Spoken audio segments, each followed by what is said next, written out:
ಇಲ್ಲಿ ಚುನಾವಣೆ ಎಷ್ಟು ಮುಖ್ಯ ಅಂದರೆ ಬಹಳ ಅತ್ಯಂತ ಮುಖ್ಯವಾದ ನಮ್ಮದು ಚುನಾವಣೆ ಘಟ್ಟ ನಾವು ಹೇಳ್ಬೋದು ನಮ್ಮ ಭಾರತ ದೇಶದಲ್ಲಿ. ಅದಕ್ಕೆ ಚುನಾವಣಾ ಆಯೋಗವು ಚುನಾವಣೆಯನ್ನು ಯಶಸ್ವಿಗೊಳಿಸಲಿಕ್ಕೆ ಹಾಗೂ ಮತದಾರರಲ್ಲಿ ಹೆಚ್ಚಿನ ಜಾಗೃತಿಯನ್ನು ಅವೇರ್ನೆಸ್ ಮೂಡಿಸಲಿಕ್ಕೆ ಹಲವಾರು ಕಾರ್ಯಕ್ರಮನ ಹಾಕುತ್ತಾ ಬಂದಿದೆ. ಈಗ ತಾನೇ ಈ ಕಾರ್ಯಕ್ರಮಕ್ಕೆ ಆಗಮಿಸಿದ ಮೂಡ್ಲಿಗಿ ಪುರಸಭೆ ಮುಖ್ಯಾಧಿಕಾರಿಗಳ ಶ್ರೀ ತುಕಾರಾಮ್ ಅವರವರೇ ನಾನು ಸ್ವಾಗತ ಬಯಸ್ತೀನಿ. ಈ ಭಾರತ ದೇಶ ಒಂದು ಸದೃಢವಾಗಿ, ನಮ್ಮ ರಾಜ್ಯ ಇರ್ಬೋದು, ನಮ್ಮ ದೇಶ ಇರ್ಬೋದು, ಒಂದು ಸದೃಢವಾಗಿ ಅಧಿಕಾರವನ್ನು ನಡೆಸಬೇಕಾದ್ರೆ ಮತದಾರರ ಒಂದು ಮಹತ್ವ ಬಹಳ ಮುಖ್ಯ. ಅದಕ್ಕೆ ನಾವು ಚುನಾವಣೆಯಲ್ಲಿ ಯಾವುದೇ ಆಮಿಷಗಳಿಗೆ ಒಳಗಾಗದೆ, ಯಾವುದೇ ವ್ಯವಸ್ಥೆಗೆ ಒಳಗಾಗದೆ ನಾವು ಮತದಾನ ಮಾಡುವ ಬಗ್ಗೆ ಚುನಾವಣಾ ಆಯೋಗ ಸಾಕಷ್ಟು ಯೋಜನೆಗಳನ್ನ ಹಾಕೊಳ್ತಾ ಬಂದಿದೆ. ತಮಗೆಲ್ಲ ಗೊತ್ತಿರಬೇಕು, ಈ ಎಲ್ಲ ಹಿಂದಿನ ಚುನಾವಣೆಗಳು ಯಾವ ಥರ ಆಗ್ತಿದ್ದರು. ಮಾನ್ಯ TN ಶೇಷನ್ ಅವರು ನಮ್ಮ ಭಾರತದ ಚುನಾವಣಾ ಆಯುಕ್ತರಿದ್ದಾಗ ಈ ಚುನಾವಣೆ ಆಯೋಗಕ್ಕೆ ಹೊಸ ಮೆರುಗು ಬಂತು. ಇಲ್ಲಾಂದ್ರೆ ಅವಾಗ ಚುನಾವಣೆ ಯಾವ ಬೇಕಾ ಟೈಪ್ ಮಾಡೋದು, ಹಗಲು ರಾತ್ರಿನ ಅನೌನ್ಸ್ ಮಾಡೋದು, ಈ ಪೋಸ್ಟರ್ ಎಲ್ಲ ಬೇಕಾದಲ್ಲಿ ಅಂಟಿಸೋದು, ಅದಕ್ಕೇನೊಂದು ಹಿಡಿತನೇ ಇರ್ತಿರಲಿಲ್ಲ. ಅದಕ್ಕೆ ಮಾನ್ಯ TN ಶೇಷನ್ ಅವರು ಒಂದು ಒಳ್ಳೆಯ ಕಾಯ್ದೆಯನ್ನು ಜಾರಿಗೆ ತಂದು ನಮ್ಮ ಚುನಾವಣಾ ವ್ಯವಸ್ಥೆಯಲ್ಲಿ ಬಹಳಷ್ಟು ಸುಧಾರಣೆಯನ್ನು ತಂದ ನಂತರ ಆ ವ್ಯವಸ್ಥೆ ಇಂದಿಗೂ ಜಾರಿದೆ. ಆ ವ್ಯವಸ್ಥೆ ಹೇಗೆ ಅಂದರೆ, ಈ ಚುನಾವಣೆ ಅಂದರೆ ಯಾರಿಗೂ ಗೊತ್ತೇ ಆಗೋಲ್ಲ. ವೋಟ್ ಹಾಕೋದಿನ ಅಷ್ಟೇ ಜನರಿಗೆ ಗೊತ್ತಾಗ್ತದೆ, ಬಿಟ್ರೆ ಚುನಾವಣೆ ನಡೆದಿದೆಯಪ್ಪ ಅನ್ನೋದು ವ್ಯವಸ್ಥೆ ಎಲ್ಲಿಯೂ ಕಾಣದಂಥ ಪರಿಸ್ಥಿತಿ ಇದೆ. ಅದೇ ಒಂದು ಚುನಾವಣೆ ವ್ಯವಸ್ಥೆ ಒಂದು ಒಳ್ಳೆಯ ಉದ್ದೇಶ. ಯಾಕಂದ್ರೆ ಏನಾಗ್ತದೆ, ತಾವೆಲ್ಲ ನೋಡ್ತು ಹಿಂದೆಲ್ಲ ಚುನಾವಣೆಯಲ್ಲಿ ಏನೇನು ಅನಾಹುತಗಳಾಗಿದ್ದವು, ಎಲ್ಲೆಲ್ಲಿ ಜಗಳಾಗಿದ್ದವು, ಮನೆಯಲ್ಲಿ ಜಗಳ, ಅಣ್ಣ ಜಗಳ, ಈ ಥರ ಒಂದೆಲ್ಲ ವ್ಯವಸ್ಥೆ ಇತ್ತು. ಅದೆಲ್ಲ ಹೋಗಲಾಡಿಸಿ ಈಗ ಮುಕ್ತವಾಗಿ ನ್ಯಾಯಸಮ್ಮತವಾಗಿ ಚುನಾವಣೆ ನಡೆಸುವಂಥ ವ್ಯವಸ್ಥೆ ಬಂದಿದೆ.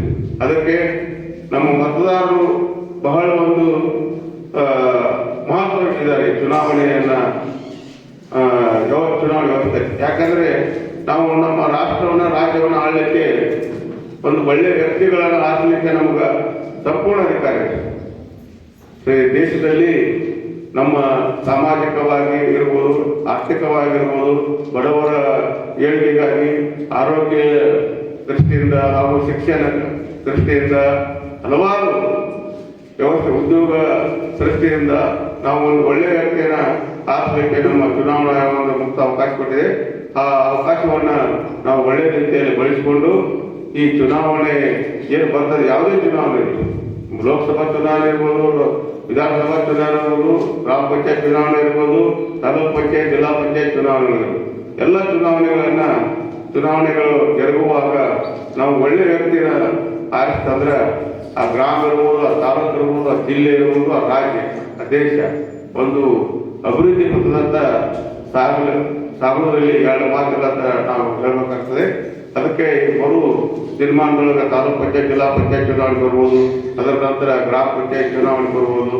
ಅದೆಲ್ಲ ನಮ್ಮ ಸ್ಥಳೀಯ ಮಟ್ಟದಲ್ಲೇ ಚುನಾವಣೆ ಇರ್ತದೆ.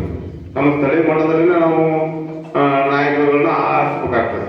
ತಾವೆಲ್ಲ ನೋಡಿದ್ರು ಗ್ರಾಮ ಪಂಚಾಯತ್ ವ್ಯವಸ್ಥೆಯಲ್ಲಿ ಯಾವ ಥರ ಇದೆ, ಚುನಾವಣೆಯಲ್ಲಿ ಏನೆಲ್ಲ ಮಾಡ್ತಾರೋ, ಏನೆಲ್ಲ ಆಗ್ತದೆ, ಚುನಾವಣೆ ಬಂದ ನಂತರ ಏನಾಗ್ತದೆ, ಆರಿಸಿ ಬಂದ ನಂತರ ತಾವೆಲ್ಲ ಅದರ ಬಗ್ಗೆ ಅರಿವು, ಆ ಅರಿವನ್ನು ನಾವು ಇಟ್ಟುಕೊಂಡು ಒಂದು ಒಳ್ಳೆಯ ವ್ಯಕ್ತಿಗಳಿಗೆ ಒಳ್ಳೆ ಉದ್ದೇಶ ಇಟ್ಕೊಂಡು ನಾವು ಮತವನ್ನು ಹಾಕಿ ಒಳ್ಳೆ ವ್ಯಕ್ತಿಗಳನ್ನ ಆರಿಸ್ತಂದ್ರೆ ನಮ್ಮ ಗ್ರಾಮ, ನಮ್ಮ ತಾಲೂಕೆಲ್ಲ ಅಭಿವೃದ್ಧಿ ಆಗುವುದರಲ್ಲಿ ಎರಡು ಮಾತುಗಳು ಅಂತ ಹೇಳ್ತಾ, ಇವತ್ತಿನ ದಿವಸ ರಾಷ್ಟ್ರೀಯ ಮತದಾರ ದಿನಾಚರಣೆಯ ಶುಭಾಶಯಗಳು ಎಲ್ಲರಿಗೂ ತಿಳಿಸುತ್ತಾ ನಾನು ಮಾತು ವಿರಾಮ ಮಾಡ್ತೀನಿ. ಧನ್ಯವಾದಗಳು.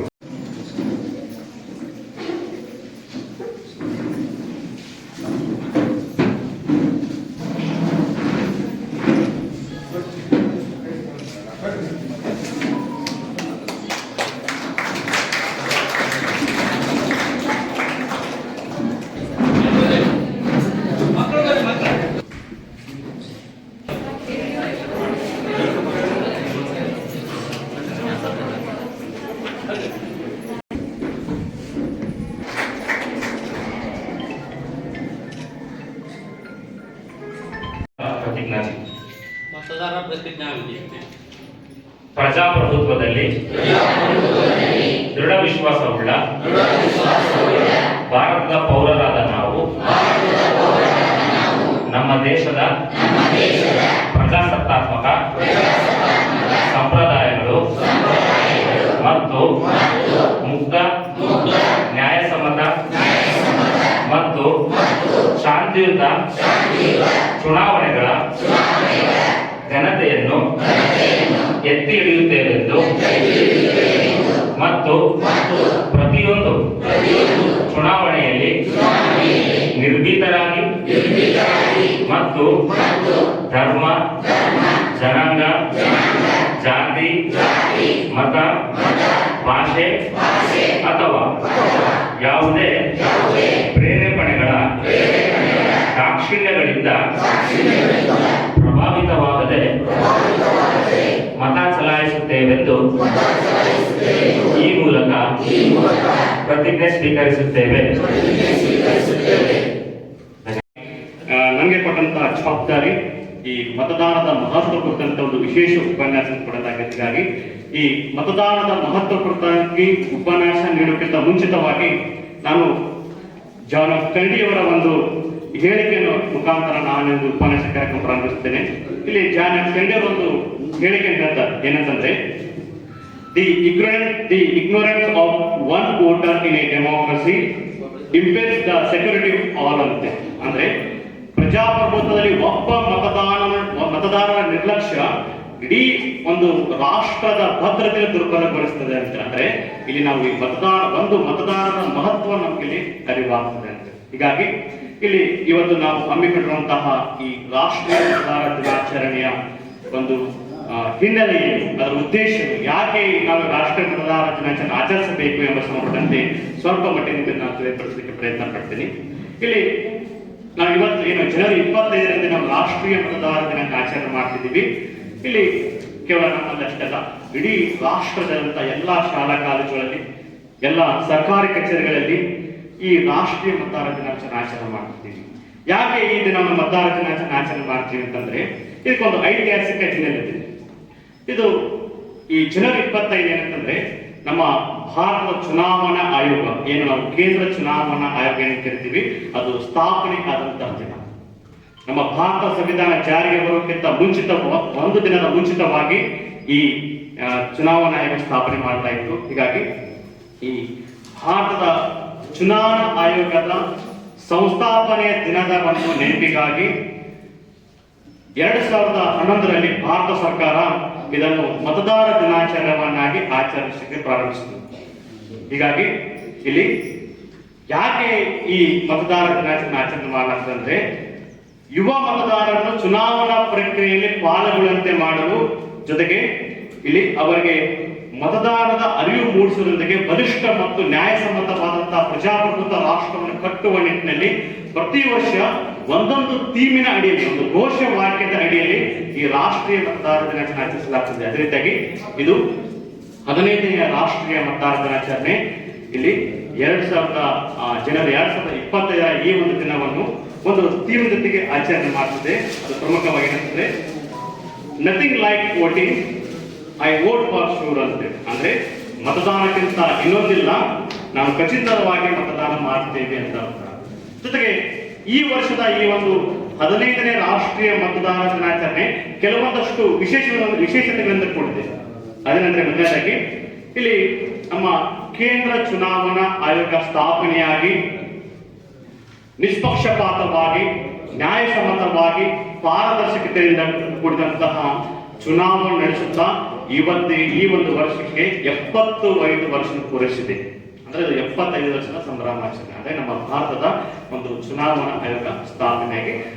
ಜೊತೆಗೆ ಇನ್ನೊಂದು ವಿಶೇಷತೆ ಏನಂದ್ರೆ, ಈ ವರ್ಷ ನಮ್ಮ ಭಾರತ ಈ ಮತದಾರ ಸಂಖ್ಯೆಯನ್ನು 1 ಕೋಟಿಯ ಗಡಿಯನ್ನು ತಲುಪಿದೆ. ಒಟ್ಟು ಜನಸಂಖ್ಯೆಯಲ್ಲಿ 100 ಕೋಟಿಯ ಗಡಿಯನ್ನು ತಲುಪಿದೆ ಅಂತ. ಅಂದ್ರೆ ಪ್ರಸ್ತುತವಾಗಿ ನಮ್ಮ ಭಾರತದಲ್ಲಿ ಒಟ್ಟು ಮತದಾರರ ಸಂಖ್ಯೆ, ನೋಂದಾಯಿತ ಮತದಾರರ ಸಂಖ್ಯೆ 99 ಕೋಟಿ 10 ಲಕ್ಷ.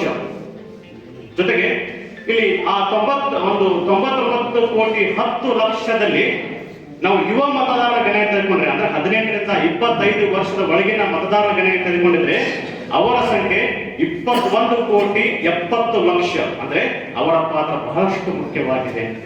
ಹೀಗಾಗಿ ಈ ದಿನ ನಾವು ಏನು ಈ ಮತದಾರ ಗಣನೆ ಆಚರಣೆ ಮಾಡ್ತೀವಿ ಅದರ ಮಹತ್ವ ಗೊತ್ತಾಗಿರ್ಬೇಕಂದ್ರೆ ಇಲ್ಲಿ ಭಾರತ ವಿಶ್ವದಲ್ಲಿ ಬೃಹತ್ ಪ್ರಜಾಸತ್ತಾತ್ಮಕ ರಾಷ್ಟ್ರ ಅಂದ್ರೆ ಬೃಹತ್ ಪ್ರಜಾಪ್ರಭುತ್ವ ರಾಷ್ಟ್ರ. ಹೀಗಾಗಿ ಇಲ್ಲಿ ಪ್ರಜಾಪ್ರಭುತ್ವ ಅಂದ ಕೂಡಲೇ ನಾವು ಸಾಮಾನ್ಯ ಹೇಳ್ತಾ ಇರ್ತೀವಿ, ಪ್ರಜಾಪ್ರಭುತ್ವ ಅಂತಂದ್ರೆ ಪ್ರಜೆಗಳಿಂದ ಪ್ರಜೆಗಳಿಗಾಗಿ ಪ್ರಜೆಗಳಿಗೋಸ್ಕರ ಸರ್ಕಾರ ಅಂತ ಹೇಳ್ತಾರೆ.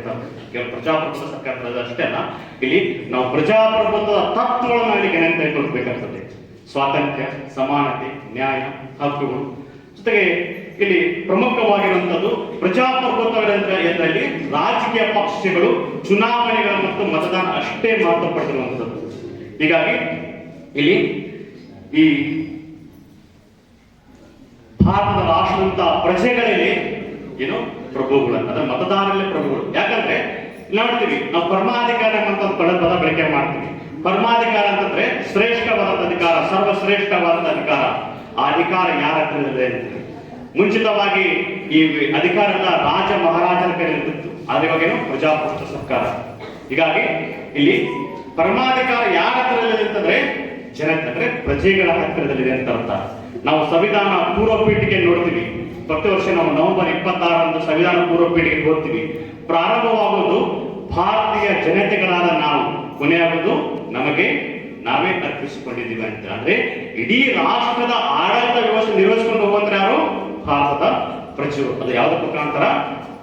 ಮತದಾನದ ಮುಖಾಂತರ. ಹೀಗಾಗಿ ನಮ್ಮ ಭಾರತ ಸಂವಿಧಾನದ ನಿರ್ಮಾತರು ಇಲ್ಲಿ ಪ್ರಜೆಗಳಿಗೆ ಒಂದು ಮತದಾನ ಹಕ್ಕು ನೀಡಲಾಗಿದೆ. ಅದು ಅಂತಿಂತ ಮತದಾನ ಹಕ್ಕಲ್ಲ.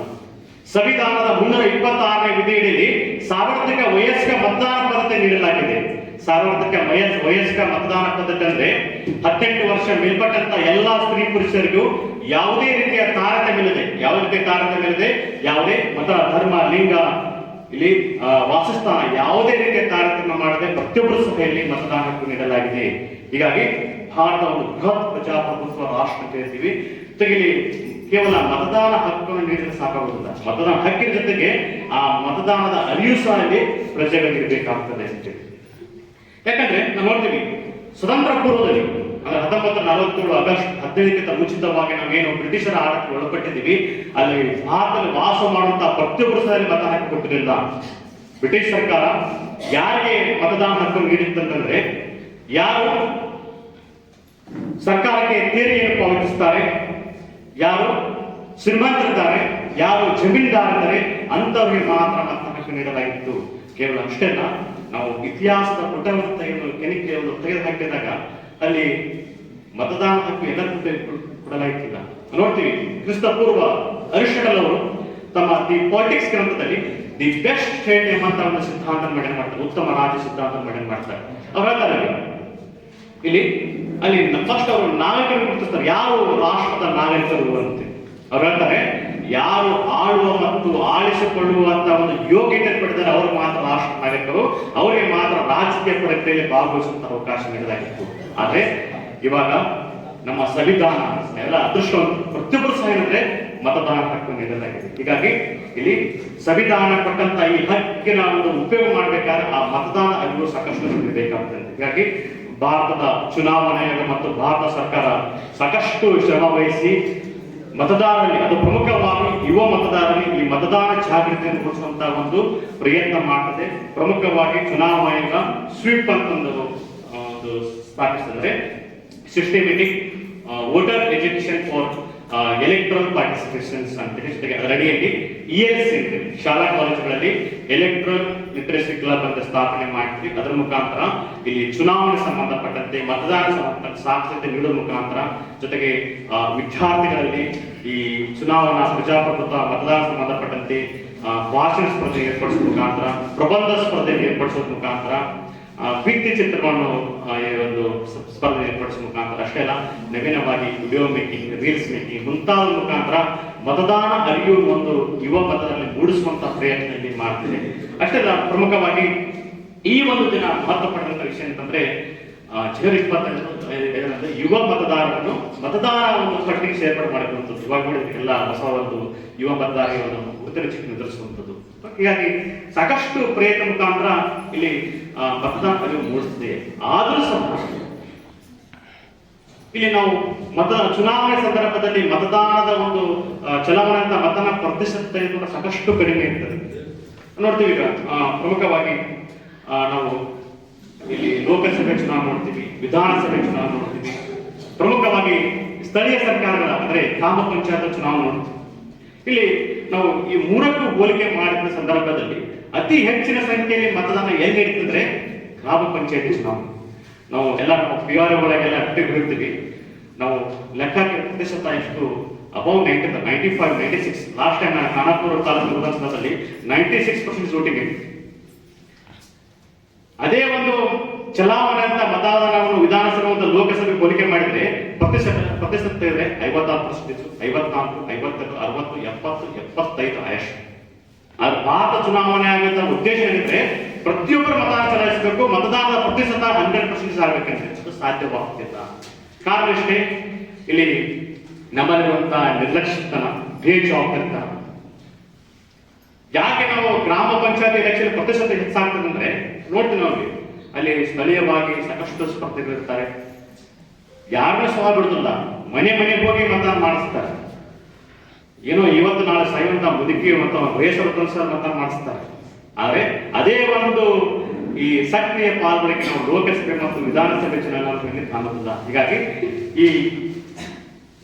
ಈ ಕಾರಣಕ್ಕಾಗಿ ಮತದಾನ ಹೆಚ್ಚಿನ ಸಂಖ್ಯೆಯಲ್ಲಿ ಭಾಗವಹಿಸಬೇಕು, ಜೊತೆಗೆ ಅದರ ಅರಿವು ಮೂಡಿಸುವಂತ ಕಾರ್ಯಕ್ಕೆ ನಾವಿಲ್ಲಿ ಮಾಡ್ತೀವಿ. ಅದು ಚುನಾವಣಾ ಆಯೋಗ ಮಾಡ್ತಿದೆ.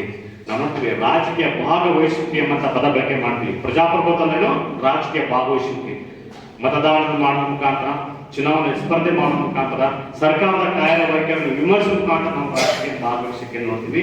ಆದ್ರೆ ಈ ರಾಜಕೀಯ ಭಾಗವಹಿಸಷ್ಟನ್ನು ನಾವು ಕಾಣುತ್ತಿಲ್ಲ. ತಮ್ಮ ಜೆಫರ್ಸನ್ ಅವರು ಈ ರಾಜಕೀಯ ಭಾಗವಹಿಸಿಕೆ ಕುರಿತು ಒಂದು ಹೇಳಿಕೆ ಹೇಳ್ತಾರೆ. ಏನಂತಂದ್ರೆ, we do not have government by the majority, we have government by the majority who participate ಅಂತ.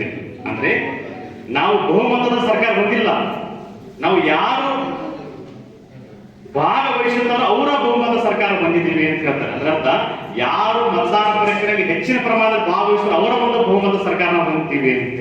ಹೀಗಾಗಿ ಇಲ್ಲಿ ಮತದಾನದ ಪ್ರಕ್ರಿಯೆ ಯಾರು ಸಹ ದೂರ ಇರಬಹುದು, ಪ್ರತಿಯೊಬ್ಬರು ಸಹ ಮತದಾನದಲ್ಲಿ ಭಾಗವಹಿಸಬೇಕು ಅಂತ ಹೇಳ್ತಾ, ಜೊತೆಗೆ ಇಲ್ಲಿ ಪ್ರಮುಖವಾಗಿ ಚುನಾವಣೆಯ ಸಂದರ್ಭದಲ್ಲಿ ಯುವ ಮತದಾರರು ಯಾವುದೇ ರೀತಿಯ ಆಶಯ ಆಮಿಷಗಳು ಒಳಗಾಗದೆ ತಮಗೆ ಯಾವ ಒಬ್ಬ ಅಭ್ಯರ್ಥಿ ಸೂಕ್ತವೆನಿಸ್ತಾನೋ, ಯಾವ ಒಬ್ಬ ಜನಪ್ರತಿನಿಧಿ ಸೂಕ್ತವೆನಿಸ್ತಾನೋ ಅವನಿಗೆ ಮತ ಚಲಾಯಿಸುವ ಮುಖಾಂತರ ತಮ್ಮ ಒಂದು ಜನಪ್ರತಿನಿಧಿ ಆಯ್ಕೆ ಮಾಡುವಂತೆ ಒಂದು ಉತ್ತಮ ಸರ್ಕಾರ ಕೊಡುವ ನಿಟ್ಟಿನಲ್ಲಿ ಅವರ ಪಾತ್ರ ಅತಿ ಮುಖ್ಯವಾದ ಮಹತ್ವದಾಗಿರ್ತದೆ. ಹೀಗಾಗಿ ಈ ವೇಳೆ ಇಲ್ಲಿ ಏನಾದರೂ ವಿದ್ಯಾವಂತ ಮತದಾರ ಆಗಿರ್ಬೋದು, ಯುವ ಮತದಾರ ಆಗಿರ್ಬೋದು, ಏನಾದರೂ ಮತದಾನ ಪ್ರಕ್ರಿಯೆಯಿಂದ ದೂರ ಉಳಿದಾಗಿದ್ರೆ ಅದು ಮುಂದಿನ ಒಂದು ಈ ಆಗುವಿಕೆ ಕಾರಣವಾಗ್ತೀವಿ, ದುರ್ಬಲ ಸರ್ಕಾರ ನಾವು ಕಾರಣವಾಗ್ತೀವಿ. ನಾವು ಹೇಳ್ತೀವಿ ಎಲ್ಲ ಅನರ್ಹರು ಮತ್ತು ಅವಿದ್ಯಾವಂತರು ಇಲ್ಲಿ ಆಯ್ಕೆಯಾಗಿ ಹೋಗಿದ್ದಾರೆ. ಅದಕ್ಕೆ ಪ್ರಮುಖ ಕಾರಣ ಅಂದ್ರೆ ಯಾರು? ನಾವು ಮತದಾರರು. ಅದಕ್ಕೆ ಜೀನ್ ಮೆಥಡ್ ಅವರು ಒಂದು ಹೇಳ್ತಾರೆ. ಏನಂತಂದ್ರೆ, bad officers are elected by good citizens who don't vote ಅಂತೆ. ಅಂದ್ರೆ ಒಳ್ಳೆಯ ನಾಗರಿಕರು ಯಾರು ಮತದಾನ ಮಾಡೋದಿಲ್ಲವೋ ಅವರಿಂದಾಗಿ ಕೆಟ್ಟ ಒಂದು ಚುನಾವಣಾ ಅಧಿಕಾರಿಗಳು ಆಯ್ಕೆ ಆಗ್ತಾರೆ ಅಂತೆ. ಅರ್ಥ, ನಾವು ಒಳ್ಳೆಯ ಮತದಾರ ನಮಗೆಲ್ಲ ಜ್ಞಾನ ಇರುತ್ತೆ, ಆದ್ರೂ ಸಹ ಮತದಾನ ಮಾಡೋದಿಲ್ಲ. ಅದರಿಂದ ಯಾರು ಆಯ್ಕೆ ಆಗ್ತಾರೆ? ಕೆಟ್ಟ ಒಂದು ಈ ಅಧಿಕಾರಿಗಳು ಆಯ್ಕೆ ಆಗ್ತಾರೆ ಅಂತ ಅವರು ಮಾತಾಡ್ತಾರೆ. ಹೀಗಾಗಿ ಇಲ್ಲಿ ಭಾರತವನ್ನು ಈ ಪ್ರಜಾಪ್ರಭುತ್ವ ವ್ಯವಸ್ಥೆಯನ್ನು ಬಲಪಡಿಸಿಕೊಳ್ಳಬೇಕಾದ್ರೆ ಯುವ ಮತದಾರರ ಪಾತ್ರ ಅತಿ ಮಹತ್ವವಾಗಿದೆ. ಹೀಗಾಗಿ ಇಲ್ಲಿ ತಮ್ಮ ಪಟ್ಟಂತಹ ಮತದಾನವನ್ನು ಸರಿಯಾಗಿ ಇಲ್ಲಿ ಬಳಸಿಕೊಳ್ಬೇಕಾಗ್ತದೆ. ಯಾಕಂದ್ರೆ ಇಲ್ಲಿ ಮತದಾನ ಮತದ ಕೆಲವರು ಅದು ರೈಫಲ್ ಹೋಲಿಸ್ತಾರೆ. ರೈಫಲ್ ಅಂತೀವಿ. ಇಲ್ಲಿ ಎಲ್ಲರ ಕಡೆ ರೈಫಲ್ ಕೊಟ್ಟದನ್ನು ಒಂದು ಇಟ್ಟಂತ ಗುರಿಗಳಿಗೆ ಕೂಡಿರ್ಬೇಕಾದ್ರೆ ಅಲ್ಲೇನು ಅದು ಬಳಸುವಂತ ಜ್ಞಾನ ಅತಿ ಮುಖ್ಯ, ಅದು ಅರಿವು ಮುಖ್ಯವಾಗ್ತದೆ. ಬೇಕಾಬಿಟ್ಟರೆ ಅದು ಬಳಸುವುದಲ್ಲ. ಹೀಗಾಗಿ ರೂಸ್ವೆಲ್ಟ್ ಅವರು ಮಾತಾಡ್ತಾರೆ ಅಂದ್ರೆ, ಇಲ್ಲಿ A vote is A like A rifle, it's usefulness depends upon the character of the user.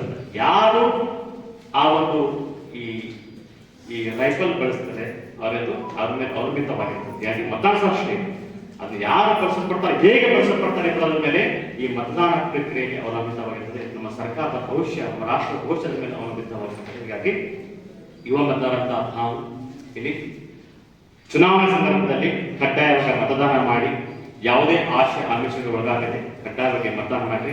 ಇಡೀ ರಾಷ್ಟ್ರದ ಭವಿಷ್ಯ ನಮ್ಮ ಬೆರಳಿನ ಮೇಲೆ ನಿಂತಿದೆ. ಹೀಗಾಗಿ ನಮ್ಮ ಭವಿಷ್ಯತ್ತಿನ ಒಂದು ಭಾರತಕ್ಕಾಗಿ ನೀವು ಒಳ್ಳೆಯ ಮತದಾರರಾಗಿ ನಿಮ್ಮ ಮತವನ್ನು ಚಲಾಯಿಸಿ ಅಂತ ಬಿಡುತ್ತಾ ಇಲ್ಲಿ ಇದುವರೆಗೆ ಈ ಒಂದು ಮತದಾರರ ಮತದಾರ ಸಂಬಂಧಪಟ್ಟಂತೆ ಮಾತನಾಡಲಿಕ್ಕೆ ಅವಕಾಶ ಕೊಟ್ಟಿದ್ದೇವೆ.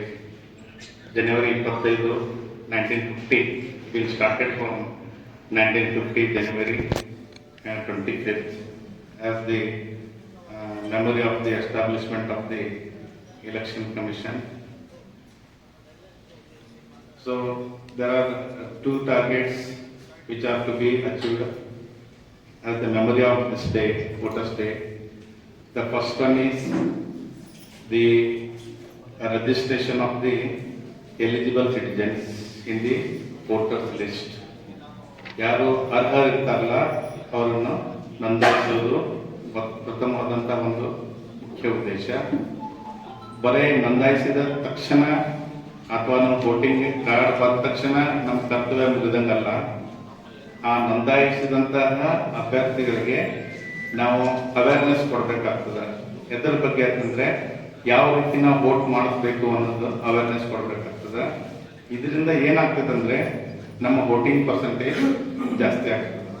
ಬರೀ ನಾವು ರಿಜಿಸ್ಟ್ರೇಷನ್ ಮಾಡಿದರೆ ಅಲ್ಲ, ರಿಜಿಸ್ಟ್ರೇಷನ್ ಆದಂತಹ ನಾಗರಿಕರನ್ನು ಮತ ಚಲಾಯಿಸುವ ಬಗ್ಗೆ ಒಂದು ಶಿಕ್ಷಣ ನೀಡೋದು ಬಹಳ ಮಹತ್ವತೆ ಇದೆ. ಈಗಾಗಲೇ ನಮ್ಮ ಸಹೋದರಿಗಳಾದಂಥ ಸಂಜೀವ್ ಕುಮಾರ್ ಗಾಂಧಿಯವರು ಅವ್ರು ಹೇಳಿದರು, ಏನಂತಂದ್ರೆ ಲೋಕಲ್ ಎಲೆಕ್ಷನ್ ಇದ್ರೆ ವೋಟಿಂಗ್ ಜಾಸ್ತಿ ಆಗ್ತದೆ. ಸೊ ಸ್ಟೇಟ್ ಎಲೆಕ್ಷನ್ನಲ್ಲಿ ಅವರೇಜ್ ಅದಕ್ಕಿಂತ ಸ್ವಲ್ಪ ಕಡಿಮೆ ಇತ್ತಂದ್ರೆ ಸೆಂಟ್ರಲ್ ಎಲೆಕ್ಷನ್ದಲ್ಲಿ. ರೀಸನ್ ಏನಂತಂದ್ರೆ ಅಷ್ಟು ಗಂಭೀರತೆ ಇಲ್ಲ. ನಮ್ಮ ನಾಗರಿಕರಲ್ಲಿ ಹೋಗಿ ನಾನು ವೋಟ್ ಹಾಕ್ಬೇಕನ್ನೋದು ಅಂತ ಒಂದು ಅವೇರ್ನೆಸ್ ಅಂತ ಅದು ಇಲ್ಲ. ಅದು ಬಹಳ ಕಡಿಮೆ ಇರೋದ್ರಿಂದ ಈ ವೋಟಿಂಗ್ ಕಡಿಮೆ ಆಗ್ತಾ ಇದೆ. ಒಂದು ವೇಳೆ ಶನಿವಾರ ಯಾವತ್ತಾದ್ರೂ ಇಲೆಕ್ಷನ್ ಇತ್ತಂತ ತಿಳ್ಕೋರಿ, ಶನಿವಾರ ರವಿವಾರ 2 ದಿವಸ ಸುಟ್ಟಿ ಬಂದಿರ್ತದೆ, ಮತ್ತಷ್ಟು ವೋಟಿಂಗ್ ಏನಾಗ್ತೈತಿ ಕಡಿಮೆ ಆಗ್ಬಿಡ್ತದೆ. ಸೊ ಈ ಒಂದು ಏನು ಡೆವಲಪ್ಮೆಂಟ್ಸ್ ಅದಲ್ಲ, ಇದರಿಂದ ವೋಟಿಂಗ್ಸ್ ಬಹಳ ಕಡಿಮೆ ಆಗ್ತದೆ. ಇಂಥದನ್ನ ನಾವು ಹೊಡೆದು ಹಾಕಬೇಕಾಗಿದೆ. ಸೊ ಅಂದ್ರೆ 100% ವೋಟಿಂಗ್ ಮಾಡುವಂತ ಒಂದು ಬೆಳವಣಿಗೆಯನ್ನು ನಾವು ಮಾಡಬೇಕಾಗ್ತದೆ. ಈ ಒಂದು ಬೆಳವಣಿಗೆ ಮಾಡುವಲ್ಲಿ ಶಿಕ್ಷಣ ಸಂಸ್ಥೆಗಳ ಪಾತ್ರ ಬಹಳ ಮಹತ್ವದಿದೆ. Because we are going to build the citizenship. So ಇಂತಹ ಒಂದು ಕಾರ್ಯಕ್ರಮವನ್ನು ಆಯೋಜಿಸುವುದು, ಅದು ನಮ್ಮ ಕಾಲದಲ್ಲಿ ಆಯೋಜಿಸುವುದು ನಮ್ಗೆ ಹೆಮ್ಮೆಯ ವಿಷಯವಾಗಿದೆ.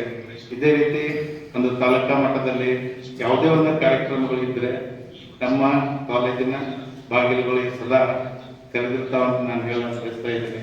ಯಾವಾಗಲೂ ನೀವು ಬಂದ್ರಿ. ನಮ್ಮ ಕಾಲೇಜಲ್ಲಿ ಇಂಥ ಒಂದು ಕಾರ್ಯಕ್ರಮ ಮಾಡೋದ್ರಿಂದ ಒಂದು ಸಂಸ್ಥೆ ಆಗಲಿ ಅಥವಾ ಒಂದು ಸಿಬ್ಬಂದಿ ಆಗಲಿ, ಒಬ್ಬರು ವಿದ್ಯಾರ್ಥಿ ಆಗಲಿ, ಈ ಸಮಾಜಕ್ಕೆ ಏನು ಕೊಡುಗೆ ನಾವು ನೀಡಬೇಕಾಗ್ತದಲ್ಲ, ಆ ಒಂದು ಜವಾಬ್ದಾರಿ ಇನ್ನೂ ಹೆಚ್ಚಾಗ್ತದೆ ಅಂತ ನಾನು ಹೇಳಕ್ ಬಯಸ್ತಾ ಇದ್ದೇನೆ. ಯಾಕಂದ್ರೆ ಒಂದು ಹೈಯರ್ ಎಜುಕೇಶನ್ ಸಂಸ್ಥೆ ಅಂತಂದ್ರೆ ಬರೀ ನಾವು ಪಠ್ಯಕ್ರಮವನ್ನು ಮುಗಿಸೋದು, ಪರೀಕ್ಷೆ ನಡೆಸೋದು, ಒಳ್ಳೆ ಫಲಿತಾಂಶ ಕೊಡೋದು ಇದಷ್ಟೇ ಇಲ್ಲ. ಈಗ ಹೈಯರ್ ಎಜುಕೇಶನ್ ಒಪಿನಿಯನ್ ಬಹಳ ಚೇಂಜ್ ಆಗಿದೆ. ಏನಂತಂದ್ರೆ ನಾವು ಪಠ್ಯಕ್ರಮದ ಜೊತೆಗೆ ಒಬ್ಬ ಒಳ್ಳೆಯ ನಾಗರಿಕರನ್ನು ನಾವು ಸೃಷ್ಟಿಸುವುದು ನಮ್ದೊಂದು ಹೆಚ್ಚಿನ ಒಂದು ಜವಾಬ್ದಾರಿ ಆಗಿದೆ ಅಂತ ನಾನು ಹೇಳಕ್ ಬಯಸ್ತಾ ಇದ್ದೀನಿ. ಈ ಒಂದು ನಿಟ್ಟಿನಲ್ಲಿ ಇವತ್ತಿನ ಕಾರ್ಯಕ್ರಮ ಬಹಳ ಮಹತ್ವವಾಗಿದೆ.